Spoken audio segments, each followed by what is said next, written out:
Sehingga di dunia kiai itu ya meskipun saya akrab bupati, akrab mungkin wakil gubernur, saya itu ya jarang ketemu. Karena kalau orang Jawa bawaannya ketemu ya makan-makan, guyon-guyon. Nak keterusan ras dia mlebu swarga. Makanya saya pastikan Pak Yusuf Mansur kesini tidak akan saya jamin, biar aja, biar jatahnya masih. Jadi ini bukan karena saya bakhil, biar jatahnya masih. Medit menyelamatkan. Ya, jadi itu ilmunya kiai.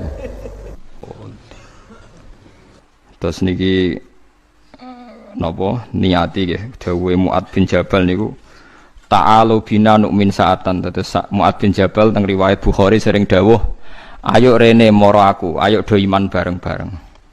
Dados ngaji kados ngeten niki termasuk nambahi napa? Iman.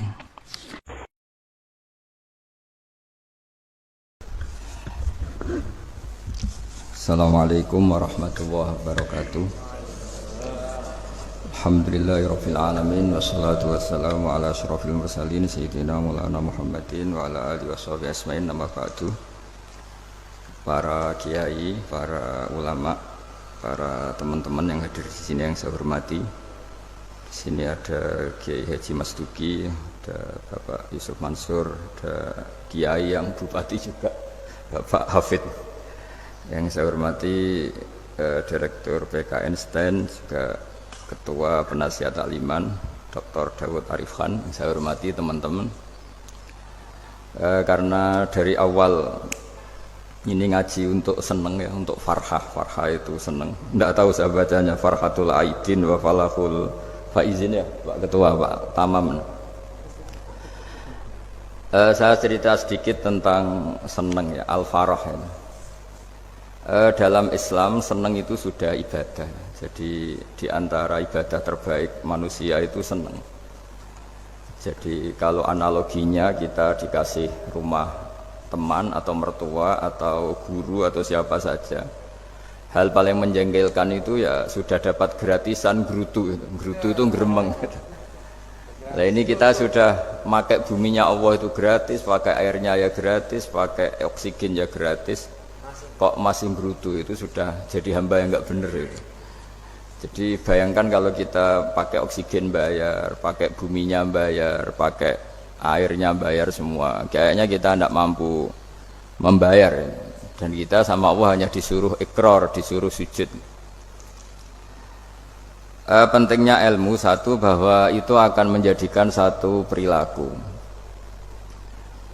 Misalnya begini ya, dulu itu kiai-kiai Jawa zaman dulu itu berpatokan, karena dulu pemerintahan Hindia Belanda, seorang lagi masih pemerintahan Hindia Belanda. Itu dalil yang sering diutarakan itu sebaik-baiknya umara itu yang datang ke ulama, terus sejelek-jeleknya ulama itu yang datang ke umara.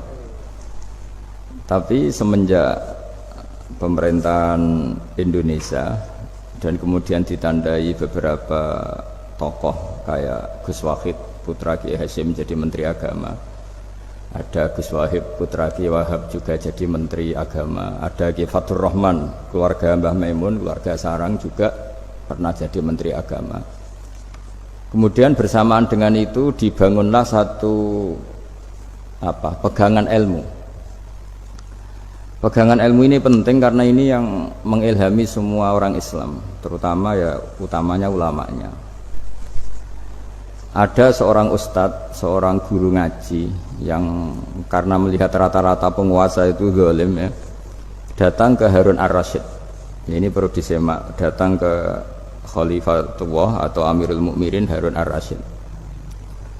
Karena beliau seorang raja, tentu terduga lah, atau ya umumnya atau gimana lah istilahnya, itu ya rata-rata ya agak seenaknya, namanya raja, namanya penguasa. Ini dalam pikiran ustadz itu, tidak mesti dalam fakta. Kemudian si ustadz itu matur, ya Amirul Mukminin, inni nasihun lak famusyaddidun alaika fala tajidanna fi nafsika syai'an. Saya ini mau nasihati Anda, kemudian saya cara nasihati itu keras, tolong jangan dimasukkan hati. Dia bilang famusyaddidun alaika, saya nanti kalau nasihati itu keras sekali, tolong dimaklumi karena ini penting, karena Anda harus dinasihati secara keras. Tapi sebelum nasihat itu diutarakan, kata Harun ar-Rasyid, karena beliau Bani Abbas dan beliau orang alim termasuk muridnya Imam Malik. Kata Harun ar-Rasyid, uskut, kamu diam Ustaz. Inna Allaha ta'ala arsala man huwa khairun minka ila man huwa syarrun minni wa ma'adzalika yaqulu Allahu ta'ala faqula lahu qawlan layyinan la'allahu yatadzakkaru aw yakhsha. Jadi ini sekaligus etika dan norma ya bagi semua dai di Indonesia dan semua kita. Wahai Ustadz, kamu diam. Allah Ta'ala itu ngutus orang yang lebih baik ketimbang kamu, yaitu Nabi Musa, ke orang yang lebih jelek ketimbang saya, yaitu ke Fir'aun. Itu saja harus pakai etika faqula lahu qawlan layyinan. Kamu harus ngomong yang halus. Jadi intinya ini Harun ar-Rasyid komplain. Kamu itu kalau jadi Ustadz ngaji kira-kira gitu. Jadi betapa baiknya orang dulu memahami Quran. Jadi Quran itu dibaca, kemudian kita mungkin baca terus jadi cerita, mungkin ada yang baca jadi perilaku, ada yang baca kemudian itu mengilhami, membentuk. Nah kira-kira itulah yang membentuk kiai-kiai alim di NU, di beberapa pesantren maupun orang-orang alim di luar NU. Asal apa ya, ngajinya dan bacanya seperti kita, pasti seperti itu. Karena cara berpikir tadi sudah, jadi akhirnya si Ustadz tadi keluar dan minta maaf, anta a'lamu minni, ternyata engkau lebih alim ketimbang saya. Jadi kalimat famusyaddidun alika, saya akan keras cara memberi nasihat, itu yang diket, yang dipotong, yang dibatalkan atau yang diralat oleh Khalifatullah Harun ar-Rasyid. Yaitu dikatakan inna Allaha ta'ala arsala man huwa khairun minka ila man huwa syarrun minni. Yaitu Allah mengutus orang yang lebih baik ketimbang kamu, yaitu Nabi Musa, ke orang yang lebih jelek ketimbang saya, yaitu Fir'aun. Itu pun harus faqula lahu qawlal layyinan. Cara berdakwah harus dengan kata-kata yang halus, yang lembut, yang indah. Dan dengan kata-kata itu diharapkan la'allahu yatadzakkaru aw yakhsha. Semoga yang didakwai menjadi ingat. Sehingga dengan kemampuan ilmiah seperti ini menjadi pegangan bersama bahwa kita sebagai dai atau sebagai tetangga atau sebagai sama-sama warga Indonesia, bawaan kita memang harus faqula lahu qawlan layyinan la'allahu yatadzakkaru aw yakhsha. Kemudian dalam disiplin ilmu yang lain, halus itu tidak kuat. Angin itu ya halus, tapi kalau di manage itu jadi kekuatan yang dahsyat. Begitu juga air dan sebagainya. Sehingga tidak perlu khawatir terus kalau dakwah halus itu tidak punya efek yang signifikan. Tidak juga. Allah Ta'ala itu pengelola angin. Angin itu kekuatannya dahsyat, sehingga Nabi Sulaiman dikasih kekuatan angin dan bisa terbang kemana-mana. Kemudian sekarang jadi teknologi yang banyak memanfaatkan angin, mulai rem, mulai apa saja. Sehingga dari cerita saya ini kemudian terus kiai-kiai itu membentuk dakwah termasuk di ekonomi dengan cara yang rileks. Nah, cara rileks itu satu tentu dimulai dengan ilmu. Misalnya begini, saya beri contoh. Ketika ada orang melafadzkan kalimat la ilaha illallah, tiada Tuhan selain Allah. Kemudian kalimat ini mungkin kalau orang NU baca itu rutin ya, karena kiainya kelamaan ya yang ikut sambil tidur ya. Kalau tahlil itu disebut kiai tertentu itu mesti yang belakang wah suwi itu, kalau kiai itu lama itu. Nah kiainya juga karena jadi lakon ya kan lebih semangat karena pegang mic. Biasanya gitu di NU itu, kalau khotib mesti semangat karena yang pegang mic, yang dengerin mesti ngantuk karena monoton gitu. Karena yang mendengerin sudah tahu pasti nyuruh baik meninggalkan yang jelek, jadi ilmunya sudah disimpulkan dulu. Setiap yang tidur di masjid mesti tak tanya kenapa tidur, ilmunya tidak ada perkembangan, Gus, nyuruh yang baik meninggalkan yang jelek. Tapi kalau ilmunya agak ada perubahan kan dengar semua pasti nyuruh yang jelek meninggalkan yang baik. Karena watak manusia itu agak-agak suka fitnah, itu suka geger. Tapi kalau monoton itu mesti enggak itu. Tapi yang menjadi pegangan kita, saya ulang lagi, itu ilmu dulu. Saya ulang lagi, itu ilmu dulu. Saya berkali-kali menyontohkan, kalau ada orang kafir, orang yang tidak bersyahadat 70 tahun, kemudian dia bersyahadat sekali saja di akhir hayatnya, itu kata Allah, qulil ladzina kafaru iyantahu yughfar lahum ma qad salaf.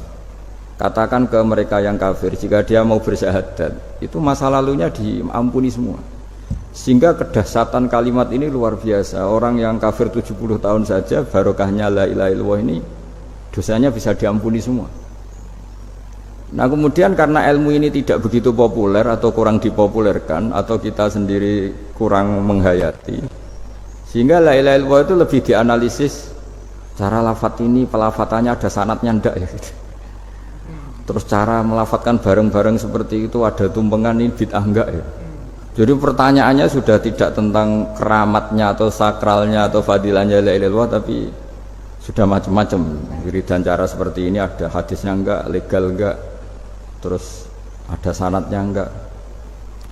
Jadi saya mohon semohon-mohonnya untuk teman-teman yang di Al-Iman itu harus ngaji ya. Ngaji itu nanti kamu tahu cara mandang sebuah ibadah atau perilaku atau apa sajalah tahu. Karena al-ilmu yurisul ahwal, ilmu itu bisa mengilhami cara pandang. Dulu yaitu saya ulang lagi, ketika zaman Hindia Belanda, karena pemerintahnya Hindia Belanda itu ulama-ulama keras sekali, sejelek-jeleknya ulama itu yang datang ke Umaro. Tapi setelah era Mbah Hashim, era sampai Mbah Maimun, itu mereka peduli sama Umaro, sama semuanya sama-sama warga Indonesia yang ingin melihat Indonesia yang lebih baik. Sehingga banyak ya, kakak saya sendiri pernah wakil bupati, terus putra Mbah Maimun wakil gubernur. Ini teman saya Ki Hafid ya bupati. Semenjak itu terus, dan itu nggak lepas dari cara pandang.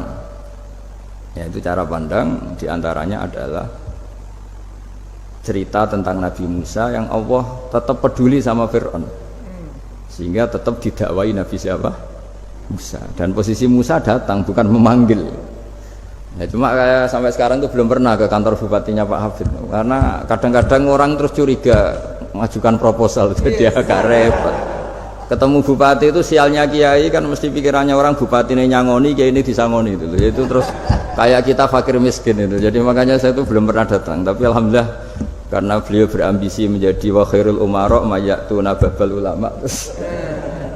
Jadi datang tapi sangat ambisius ingin mengalahkan ulama, karena dia kalau datang statusnya lebih tinggi. Ya tidak apa-apa, ini tawaduk tapi niatnya agak begitu tawaduk. Jadi datang. Makanya saya kemarin Yusuf Mansur pas datang, Pak Ustadz Yusuf Mansur saya datang harus sekali saja, kalau kedua kali ribet. Karena kalau beliau datang dia punya status tawaduk. Lama-lama yang didatangi jadi takabur, saya jadi yang ahli neraka, dia ahli surga. Saya kan rugi dong. Artinya rugi, gue kehilangan teh, kehilangan kopi, beliau berstatus tawaduk, saya berstatus takabur, kan repot. Makanya saya berharap jangan datang lagi. Karena jadi repot itu, jadi repot kan. Padahal saya kalau disuruh datang ke Jakarta kayaknya ya berat, selain sibuk juga takut ganggu saya. Jadi saya sering ke Jakarta tapi ya tadi jarang ya. Biasanya nganggarkan waktu hanya pas saja, tidak kurang tidak lebih. Biasanya ngajar di pondoknya Pak Kures itu di Baitul Quran ya. Hanya ngajar santri-santri itu. Nah, jadi pemahaman Quran dulu itu kata Imam Ghazali, ini sekaligus karena ada Pak Ustadz Yusuf Mansur, itu membaca Quran itu membaca, bukan bercerita. Kalau kamu membaca seperti ini, kunta qori'an, kamu pembaca. Pembaca itu yang mengambil pelajaran. Tapi kalau kamu hanya cerita, itu namanya kunta hakian. Sebenarnya Anda tidak membaca Quran, tukang cerita.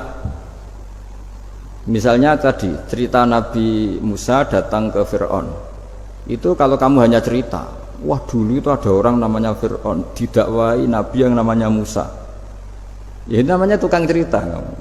Kalau kamu pembaca tidak gitu. Betapa baiknya Allah, orang sengawur Fir'aun saja inginnya Allah masih ingin diselamatkan dengan mengutus Nabi Musa kekasihnya.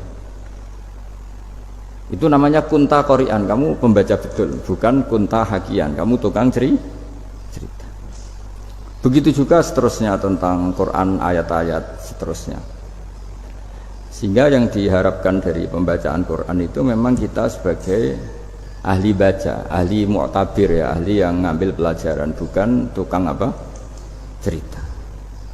Sehingga dulu ketika Sayyidina Umar radhiyallahu anhu ketika membuka Baitul Maqdis atau Baitul Muqaddas dan diajak syukuran, pesta-pesta makan itu. Beliau nggak mau. Ketika ditanya kenapa engkau nggak mau, alasannya itu langsung beliau baca Quran. Jadi saya punya sekian contoh. Saya ulang lagi, saya punya sekian contoh. Orang-orang dulu dengan Quran itu menyatu, bukan sekedar dihafal tapi menyatu. Sehingga bawaannya itu sudah Qurani, sudah Qurani. Saya beri contoh pertama Rasulullah SAW, nanti Umar kedua. Rasulullah itu pernah nggak makan sampai 3 hari. Terus ditanya oleh sahabat, lalu kekuatan engkau bisa hidup apa? Terus menghentikan al-aswadani, maksudnya itu tamar dan air, hanya makan kurma dan air.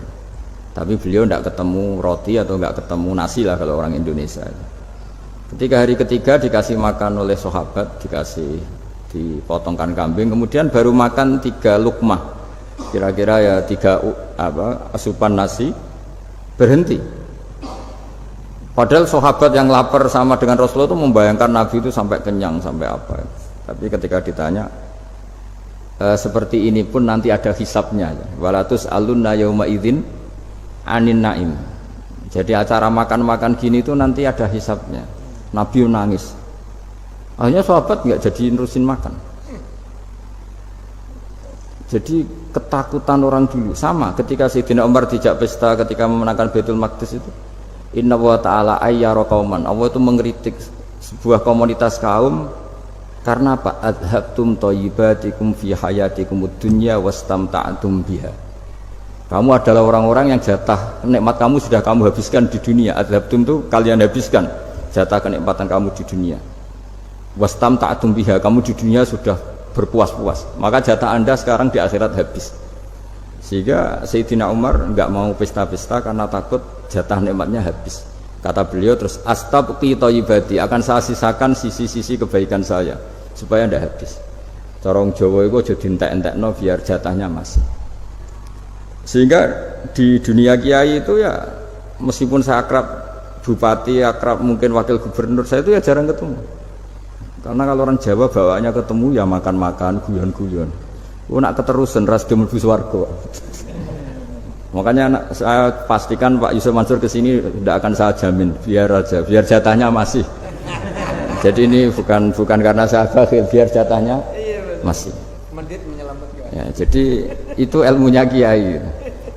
Nah, efek dari ilmu ini dahsyat. Kalau anda berpikir tentang nasib anda di akhirat, nanti bawaannya juga tidak akan mudah menyalahkan orang lain, tidak akan menghakimi orang lain karena sibuk dengan dirinya sendiri, tapi tidak dengan makna egois, tapi makna orang baik itu siapa? Orang yang sibuk dengan aib pada dirinya, dengan kekurangan pada dirinya, saking sibuknya mikir aibnya sendiri, tidak sempat mengoreksi aibnya orang lain. Itu awal ilmu. Ilmu itu tidak dimulai dari larangan. Kalau larangan karuan, tidak termasuk ahli surga orang yang suka mengadu domba, tidak termasuk orang baik yang cari kesalahan orang lain. Itu namanya pelarangan. Tapi ilmu itu di atas nahi, di atas pelarangan itu. Kamu punya kesadaran bahwa kamu itu yang penting selamat dulu, jangan memikirkan orang lain. Dengan makna bukan egois, tapi dengan makna supaya tidak menyalahkan orang lain. Nah, saya termasuk ya boleh dikatakan kiai lah yang paling fanatik bahwa semuanya itu harus dimulai dari ilmu. Ya saya ulang lagi, dimulai dari ilmu. Nah, dari sini kemudian saya berharap Indonesia menjadi damai, menjadi baik. Itu bukan karena kita baik-baik banget, ya tidak mungkin kita ada nabi, tapi karena sudah sibuk dengan memikirkan kesalahan diri sendiri. Sehingga misalnya kita baca Quran, Rabbana dzalamna anfusana, lalu kita langsung ingat betapa hubungan kita dengan Allah itu harus ikrar dulu, merasa dolim dulu, merasa salah dulu. Nah, kalau semua orang merasa salah di depan Allah ini mesti bawaannya nggak mudah menyalahkan orang lain, karena kita bilang Rabbana dzalamna anfusana. Nah, itulah ilmu-ilmu yang mungkin banyak membaca Quran tapi hanya baca, atau kalau baca ini tok disebut al-haqi, ahli cerita. Yang dibutuhkan tuh al-qari, pembaca kemudian mu'tabir, kemudian mau beriktibar. Seperti yang dilakukan tadi Harun Ar-Rasyid tadi. Inna wa ta'ala arsala man huwa khairun minka ila man huwa syarrun minni. Wa ma'a dzalika yaqulu Allahu ta'ala faqula lahu qaulal layyinan. Ini kamu tidak usah memaksakan musyaddid keras sama saya, karena Allah Ta'ala telah mengutus orang lebih baik ketimbang kamu, yaitu Nabi Musa, ke orang yang lebih jelek ketimbang saya, yaitu Fir'aun. Itu saja harus beretika. Faqula lahu qaulal layyinan la'allahu yatadzakkaru aw yakhsha. Dan alhamdulillah bawaan kita sebagai orang timur atau orang Jawa itu kalau mau ngandani orang itu halus sekali. Di antara bentuk kehalusan kata-kata diceritakan di ayat lain ketika Nabi Musa ketemu Fir'aun. Dawuhnya begini, fakul apa itu yang di juz 30 yang juz 30 ini yang bagian dari, kan tadi hanya fakul lahu qaulal layyinan. Lahu qaulal layyinan itu bentuknya apa? Ya, bentuknya apa? Itu Nabi Musa disuruh ngendikan sama Fir'aun, apakah kamu mau saya nasihati? Fakul halaka ila antazakka. Halaka itu pilihan, hal itu istifham, laka itu otoritatif. Jadi betapa santonya kalimat itu, fakul halaka ila antazakka. Jadi kalau dimaknani model Pak Hafid, model saya ngaji di sarang itu, halaka onoto iku kedue sira, berhak bagi kamu, berhak bagi anda, apakah anda berhak loh mendapat nasihat supaya anda jadi orang yang lebih baik. Halaka ila antazakka. Jadi tidak kalimat perintah, tapi kalimat pilihan.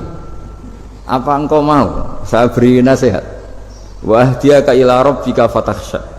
Dan saya beritahu kamu tentang Tuhan, dan kemudian kamu menjadi orang yang baik, fatakhsha, orang yang punya khasyah, punya. Jadi kayak apa kalimatnya itu? Nopo jenengan kerso. Itu kalau orang Jogja, orang-orang daerah-daerah yang pernah nyuguhi tamu itu kan, ayo makan-makan. Itu kan kayak tamunya itu kelaparan. Masa Pak Yusuf Mansur kelaparan? Tidak mungkin kan. Masa Ustaz terkenal kelaparan kan? Tidak mungkin itu. Monggo, nopo jenengan ngersakno. Karena bisa saja tamunya itu tidak kerso, mungkin karena darah tinggi, mungkin karena takut dianggap fakir miskin, macam-macam kan orang enggak. Itu kalimatnya itu halaka ila antazakka. Kayak apa indahnya dakwah.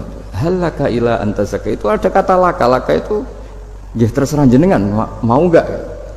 Wa ahdiyaka ila rabbika fatakhsha. Nah, itu yang disebut membaca. Kunta qori'an la hakian, Anda benar-benar membaca Quran, bukan sekedar pencerita. Nah kemudian ini yang terakhir, saya juga baru, sebenarnya saya itu nggak pernah bilang sanggup itu, tapi Pak Ustadz Zakaria itu GR terus sampai tadi pagi itu saya belum tahu kalau ada acara ini. Ya karena saya kiai, jadi kalau kiai itu kan ingatnya sama Allah saja, kalau sama manusia itu rontok-rontok lali gitu. Itu bukan memaksa, ya memang lupa. Sejauh mana sih pentingnya manusia kan tidak penting coro ilmu tasawuf itu. Tapi karena ini titipan Rasulullah SAW terus menjadi penting kan.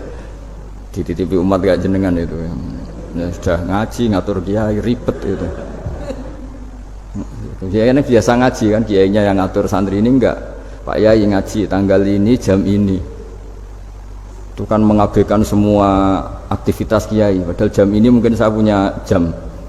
Mungkin jalan-jalan atau ngaji atau mutolaah atau munajat, gara-gara Pak Zakaria ini terus Mas Tamam ini yang provokasi. Harus ngaji di jam ini, tema ini. Saya itu kalau ngaji ditentukan tema itu, ini memang saya agak keras di bab ini. Itu kayak ibarat gini loh. Saya ini dokter, kemudian ada orang yang sakitnya itu jantung, terus bilang ke saya, Pak dokter sembuhkan kukul saya. Wong penyakit ekstrimnya itu jantung, kok bila disembuhkan apa? Kukul. Kan gak penting, sembuh tidak sembuh, kukul itu kan gak penting, jerawat itu. Kiai itu tahu kesalahan paling fatal manusia itu akidah. Tapi kadang-kadang mintanya ilmu yang tidak akidah, yang gak penting. Jadi kadang-kadang kiai itu ya digurui betul kalau di Indonesia itu. Misalnya, ini tidak nyindir loh, memang marah betul kalau di bab-bab seperti ini. Tapi ini biar jadi ilmu masif, ilmu yang general. Saya ulang lagi ya, Anda jadi dokter, tahu pasien Anda ini penyakit jantung kronis atau sudah fatal lah sudah. Terus orang itu bilang, Pak Yai, itu Pak dokter, tolong obati kulit saya supaya tidak jerawatan. Kamu bilang ini orang aneh enggak itu? Aneh kan? Nah, kiai juga gitu. Saya sering itu ada orang mau haji gitu, Gus doain saya jadi haji mabrur. Pernah belajar haji Pak? Dereng. Mungkin enggak orang belum belajar nyupir terus kemudian minta didoain, Gus saya mau nyupir doain selamat. Nyupir aja enggak bisa kok minta doa selamat. Harusnya urutannya kan belajar dulu baru minta doa.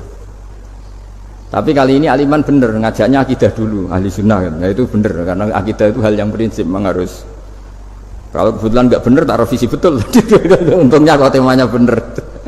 Jadi saya mohon ke seluruh orang-orang yang mau ngaji ke kiai itu tema itu biar yang milih kiai supaya tahu prioritas yang harus benahin. Jangan tema yang kita yang milih. Jangan-jangan tema yang kita pilih itu tidak mendesak atau tidak penting.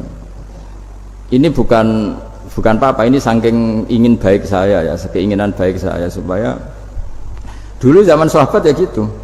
Kalau ada pertanyaan salah sama Nabi dibenerin, cuma Nabi terlalu bijak, cara benerin tuh enak. Kalau saya karena ndak Nabi saja ya agak-agak kasar kan, kalau ndak Nabi ndak wajib bener terus. Yang wajib bener terus itu Nabi. Saya beri contoh ya. Nabi itu ngendikan tentang kiamat. Kiamat itu dahsyat, mengerikan gini-gini. Kalau pikirannya orang kampung itu begini, Nabi ini aneh.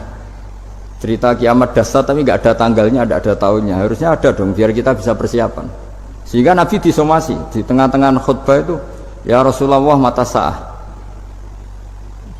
Nah, karena ini orang Bedui, Nabi nggak dengerin, diulang lagi. Mata sa'ah ya Rasulullah. Ketika Nabi mengabaikan itu ada dua kelompok sahabat, yang satu bilang lam yasma, Nabi tidak dengar sehingga mengabaikan. Yang kedua bilang sami'a wa kariha, Nabi sebenarnya mendengar tapi tidak berkenan. Tapi diulang lagi ketiganya, ya Rasulullah mata sa'ah. Akhirnya Nabi jawab, mau tidak mau, karena kalau enggak ya namanya orang Bedui ngomong terus. Nabi balik tanya, ya karena cara berpikir dia kalau kiamat itu jelas kapannya kan bisa persiapan itu. Paling enggak pas mau kiamat terus pas ngaji Quran apa kan bisa persiapan itu. Akhirnya Nabi balik tanya, ma'atatalaha, kalau kamu berani tanya kiamat lalu persiapan kamu apa? Ya terus orang itu bilang masyhur tuh, ma'atatulaha kabira sholatin wala siyamin wala kada wa kada walakinni uhibbuka. Saya sebenarnya tidak punya persiapan ya Rasulullah, cuma persiapan banyak puasa ya enggak, banyak sholat enggak, tapi saya mencintai engkau. Terus masyhur itu jadi hadis paling legenda, almar'u ma'aman ahabba, sebagian disebut anta ma'aman ahbabta. Ini kata semua sahabat yang di masjid. Si Bedui ini orang paling dibenci sahabat karena mengganggu Nabi saat khutbah, tapi akhirnya ini menjadi orang paling dicintai sahabat karena barokahnya itu hadis itu keluar secara terbuka, almar'u ma'aman ahabba. Sebagian riwayat yuhsyarul mar'u ma'aman ahabba, nanti orang akan sowan sama Allah bersama orang yang mereka cinta. Itu sahabat-sahabat fama farihu ba'dal Islam farahahum bihadal hadis. Mereka tidak pernah senang setelah masuk Islam sesenang hadis ini. Karena kita tidak perlu soleh-soleh banget, cukup nyintai orang apa? Soleh gitu. Makanya saya sekali bilang itu ya, kadang-kadang saya jadi orang alim itu ya rugi. Ruginya tadi. Misalnya untuk menjadi orang alim kan harus hafal Quran, ngaji Bukhari, Muslim, Ikhya. Ternyata pengumuman kedua orang nggak bisa apa-apa. Gelombang kedua para pecinta, waduh, itu kan repot ya. Jadi kita yang jadi orang alim susahnya bukan main. Ternyata disaingi pengumuman kedua dan para pecintanya. Wah itu kan akhirnya ketemu orang-orang nggak jelas tadi. Nah itu ya termasuk farah dalam Islam, farhatul aidin. Jadi seneng itu di Islam itu ibadah. Ya kul bi fadlillah wa bi rahmati fa bidzalika falyafrahu. Seneng itu diperintahkan Allah. Saya itu sering di kamar, kadang itu nyun sewu kayak gatelan gitu, apa itu. Ya agak kukur-kukur terus merengut saja malu. Malu saya itu dilihat Allah kok kayak agak ridho itu malu. Ya kayak tadi lah, kamu dikasih rumah gratis, kemudian pas yang ngasih datang kamu kelihatan cemberut, itu yang ngasih kan mangkel. Jadi dikasih gratis masih cemberut. Sama hubungan kita dengan Allah itu semuanya dikasih gratis. Makanya tabassum, senyum itu ibadah. Kita yang nekuni ilmu hadis, betapa hebatnya Nabi ngendikan, kalau kamu tidak bisa ibadah yang berat-berat, cukup ibadah senyum. Kadang ngendikan tol qati wajhin, kamu cukup berwajah yang indah, yang menyenangkan. Tabassum, senyum. Kalau kamu tidak bisa membalas jasanya orang yang ngasih, minimal kamu senyum, minimal kamu kelihatan seneng gitu. Makanya seneng itu sudah ibadah. Dan sekarang orang untuk seneng aja susah, karena bawaannya nuntut orang lain supaya kayak keinginan dia, bawaannya nuntut, ya ribet. Kalau gitu ya ribet. Makanya saya bilang al ilmu yurisul ahwal, ilmu itu diperkuat. Nanti yurisul ahwal, ilmu itu akan membentuk Anda. Dulu beberapa raja itu ya kumo luhur karena jadi raja, punya apa saja. Tapi punya penasihat ulama itu, ya nasihat itu sederhana. Ada seorang raja tanya ke kiai, gimana dengan semua kerajaan saya? Wah, padahal dia punya apa saja. Jenengan miskin sekali, itu kerajaan seluas ini, kok bisa aja? Terus ditanya sama si ulama tadi, andaikan Anda di padang pasir, kemudian kalau tidak minum segelas air itu mati, apakah Anda akan membeli segelas air ini dengan semua kerajaan Anda? Oh iya, pasti apapun saya lakukan untuk mendapat satu gelas air. Terus la tafrah bimulkin la yusawi sarbatamain, kamu jangan bangga dengan kerajaan yang nilainya itu enggak sebanding dengan segelas apa? Air. Akhirnya raja itu mikir, saya tidak jadi raja bisa hidup, tapi kalau enggak minum air mati, berarti penting satu gelas air. Akhirnya lama-kelamaan ini anggap kerajaan itu biasa, ternyata enggak sepenting segelas air. Ya seperti kita lah, misalnya orang enggak punya alpat itu enggak malu, tapi kalau enggak punya celana itu malu. Kamu mau punya alpat tapi enggak punya celana? Kan enggak mau. Yaitu ilmu itu yurisul akhwal, ilmu akan melahirkan suatu perilaku. Jadi kalau ilmu Anda mantap, pasti syukurnya juga mantap gitu. Ya makanya saya termasuk kiai yang selalu mendorong pentingnya ilmu. Bahkan kata Sufyan Ats-Tsauri ngendikan saking pentingnya ilmu, ada kata fa'lam annahu la ilaha illallah, dimulai kata fa'lam. Dan saking pentingnya ilmu itu, setiap nabi itu status permanennya itu hanya satu, mengajar. Rabbana wab'ats fihim rasulam minhum yatlu 'alaihim ayatik, membacakan ayat-ayat Allah, sampai wa yu'allimuhumul kitab, mengajarkan kitab wal hikmah. Bahkan Allah sendiri wasofa dzatahul 'aliyah bi annahu al-muallim, yaitu Allah ngendikan ar-rahmanu 'allamal Qur'an. Jadi betapa hebatnya pengajar. Allah sendiri mensifati dirinya itu ar-rahmanu 'allamal Qur'an. Allah itu Maha Rahman yang mengajarkan Quran. Di surat Iqra juga disebutkan Iqra wa rabbukal akram alladzi 'allama bil qalam. Jadi Allah mensifati dirinya sebagai pengajar. Kayak apa pentingnya mengajar? Karena al-ilmu yurisul ahwal. Ilmu ini melahirkan satu sikap. Pernah ada orang hartanya itu habis karena ngobati ibunya. Terus datang ke saya, dia sumpek karena hartanya habis ngobati ibunya. Terus dia bilang, Gus, saya ini sekarang sudah miskin karena ibu saya sakit dan harta saya habis untuk ngobati ibu saya. Terus tak guyoni sama saya, kon kepen pinter apa kepen goblok? Kepen pinter Gus, ingin pinter apa ingin goblok? Katanya ingin pinter. Kalau ingin pinter bahasanya jangan gitu, harta kamu itu masih di akhirat karena habis untuk ngobati ibu. Bayangkan kalau habis untuk maksiat itu habis betul. Terus dia mulai syukur, alhamdulillah Gus, harta saya habis secara heroik karena untuk mengobati apa ibu. Sudah pinter dia, akhirnya miskin sampai sekarang ya tetap pede saja karena masih punya tabungan di akhirat. Dan itu saya terinspirasi oleh ilmu juga. Jadi dulu Sayyidah Aisyah itu pernah nyimpan sepotong daging kambing, disimpan untuk dimakan beliau karena beliau mau iftar ya, mau buka atau apa. Singkat cerita, karena bawaan keluarga Nabi itu sakhok, ada orang minta dikasihkan. Suatu saat akhirnya kan habis, terus Nabi tanya, yang daging tadi di mana? Habis. Terus Nabi cara menjelaskan tuh indah sekali. Harta kamu itu baju yang kamu pakai nanti ya rusak, yang kamu makan nanti ya ke WC. Wa tasaddaqta fa abqaita. Memang di semua riwayat itu pakai dhamir mukhatab mudzakkar, meskipun asal usul riwayat itu untuk Sayyidah Aisyah karena untuk umum. Yang kamu sedekahkan tuh yang masih, kamu jangan bilang kamu sedekahkan tuh yang habis, yang kamu sedekahkan tuh yang masih. Misalnya saya punya uang 1 miliar misalnya, terus pernah tak sedekahkan ke fakir miskin atau ke kiai atau ke pondok 1 juta, itu yang mesti masih, karena kadung di luar kekuasaan kita.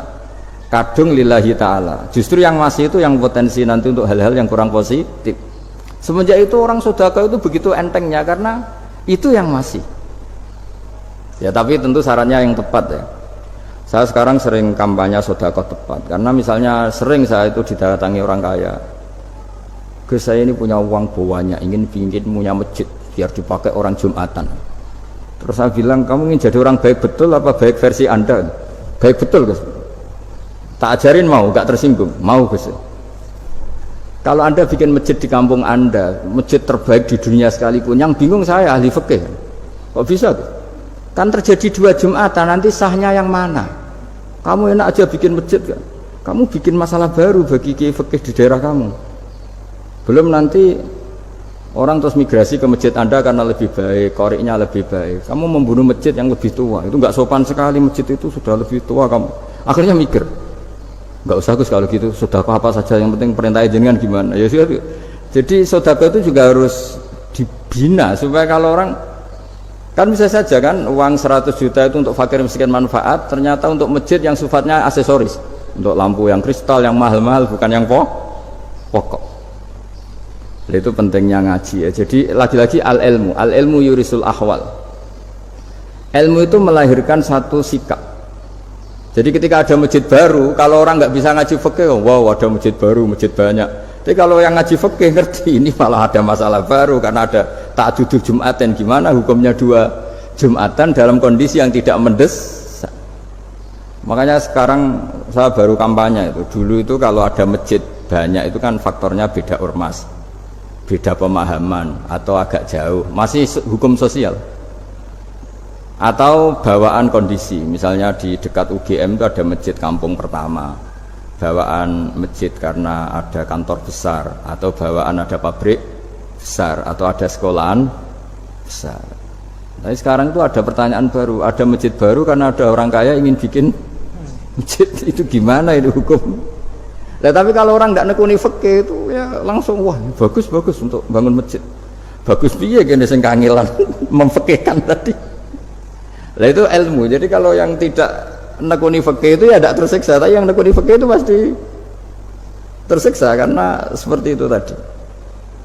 Ya jadi saya mohon di antara cara kita dakwah secara damai itu dimulai dari Rabbana Zolamna Anfusana. Itu pakai Nabi di redaksinya diganti dengan makna supaya kita per individu matur Allah apa ini zulam tu nafsi zulman kabiron katsiran. Nah bawaannya orang mengaku zalim, mengaku salah itu kan sudah tidak sempat mikir salahnya orang apa lain, dan dari sini kemudian dia jadi orang yang tawadhu, yang ubudiyah, yang macam-macam, sehingga Nabi ini bukan dianggap ya pasti penjelas terbaik. Terus Allah meredaksikan wa ma tuqaddimu li anfusikum min khairin tajiduhu indallah. Apa saja kebaikan yang kamu sudah berikan untuk Allah sampai akhirat itu ya pasti kamu temukan di akhirat. Terus yang terakhir saya beri contoh orang peminta-minta sa'il. Itu Sayyid Ali Zainal Abidin kalau ada orang minta-minta terus dikasih. Misalnya dikasih ya 100.000 atau 50.000 atau 10.000 sesuai kemampuan yang memberi. Itu marhaban biman hamala zadi ilal akhirah. Saya terima kasih ya, gara-gara kamu minta uang saya jelas sudah sampai akhirat. Coba kalau di rumah bisa saja untuk hal yang tidak positif. Jadi bawaannya itu cara pandang itu rubah. Jadi sebenarnya kalau kita ngasih uang di masjid, ngasih kiai atau ngasih fakir miskin, ya uang itu yang masih bukan yang habis. Yaitu watasodak kata fa'abqaita, yang kamu berikan itu hakikatnya yang masih. Karena sudah tidak kamu otak-atik lagi, makanya disebut wakaf. Sebenarnya wakaf itu dulu secara makna lughat, saya ulangi secara lughat, maknanya itu sudah berhenti. Wakfun maknanya berhenti. Nah sedekah itu dari kata sedekah maknanya benar. Orang yang sering sedekah berarti imannya benar. Orang yang uang sudah diberikan berarti dia sudah terputus, wakaf berhenti dari hubungannya dengan dia. Sudah dikasihkan berarti selesai. Sehingga wakaf dan sedekah itu sebenarnya maknanya saling melengkapi. Kemudian orang-orang fikih karena ada disiplin ilmu tertentu, wakaf itu untuk sedekah yang permanen, yang abadi, kemudian sedekah untuk infak. Tapi itu kan hanya istilah-istilah dalam disiplin ilmu. Sebetulnya kalau pakai ilmu yang umum, sedekah ya bisa disebut wakaf, wakaf ya bisa disebut apa? Sedekah. Karena maknanya sedekah itu wakaf. Wakaf itu apa? Qat'u raqabatil malik an hadal mal atau an mali. Hubungan pemilik harta ini terputus dari harta itu. Jadi misalnya saya sudah wakaf tanah ini ke masjid, sudah diterima. Buat saya kepikiran gadekan atau menjual sudah tidak bisa, sudah berhenti di situ saja hubungan saya dengan kepemilikan harta itu. Makanya disebut apa? Wakaf. Dan kalau saya wakaf berarti menunjukkan kebenaran iman saya karena sudah menafkahkan sebagian harta untuk Allah Ta'ala. Disebut sodik, sodak. Makanya bahasa Arab itu gampang ya. Kalau sodalqof, sodako, orang kalau bayar mahar disebut sodak karena menunjukkan cintanya. Teman yang setia disebut sodik karena ya benar dalam berteman. Abu Bakar disebut as-siddiq karena sangat membenarkan kanjeng Nabi, dan seterusnya dan seterusnya. Ya, jadi semoga ayat tadi, dan saya mohon maaf karena ya memang saya kalau ngaji ya alami seperti ini, tapi insya Allah barokahnya alami itu menjadi ikhlas, tidak tasonnuk, tidak riak, tidak tebar pesona kalau dalam bahasa itu. Yang jelas saya inginlah bahwa ayat yang saya baca tadi benar-benar jadi pegangan bersama. Faqula lahu qawlan layyinan la'allahu yatadzakkaru aw yakhsha. Saya mohon maaf. Assalamualaikum warahmatullahi wabarakatuh.